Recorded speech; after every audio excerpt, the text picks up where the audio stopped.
সকাল সকাল ভিনিগারের জলের মধ্যে মাংসগুলোকে ভিজিয়ে নিয়েছি আর ডিটক্স ওয়াটারটা তৈরি করে ফেলে আমি ময়দাটা মেখে নিলাম।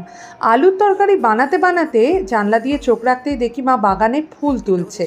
আমি এদিকে এক্সারসাইজ করে নিলাম আর আজকে গরম লুচি আমিও খানিকটা খেয়ে ফেলি। বাগানে বেরিয়ে দেখি তুলো গাছের নিচটা পুরো সাদা হয়ে গেছে, তুলো ফলগুলো সমস্ত পাখি ঠুকরে তুলো বের করে ফেলেছে। ফল খেয়ে আমি এদিকে চিলি চিকেন তৈরি করতে শুরু করে দিলাম আর 3 ভাগে চিলি চিকেনগুলো রেখে দিলাম, মার জন্য একটা রেখে বাকিটা নিয়ে নিয়েছি। দুপুরবেলা ভাত, ডাল, বেগুন ভাজা আর মাছ হয়েছিল। বিকেলবেলা আমরা তাড়াতাড়ি বেরিয়ে পড়লাম আর চলে এলাম আমরা বালিগঞ্জে। এখানে এসেই আমরা বেবি নানটা নিয়ে নিলাম আর এই দিদার কাছ থেকে গোলপার্কে আমরা ফল টল কিনে নিলাম। নর্থ ইস্ট কিচেন থেকে ওরা খেলো মোমো আর আমার জন্য অরুণের চা তো একদম জরুরি। ফেরার পথে দেখি সাদার্ন এভিনিউতে একটা গাছ পড়ে গেছে ঝড়ে, আর ফিরে এসে আমি এই বটলগুলো ধুচ্ছি।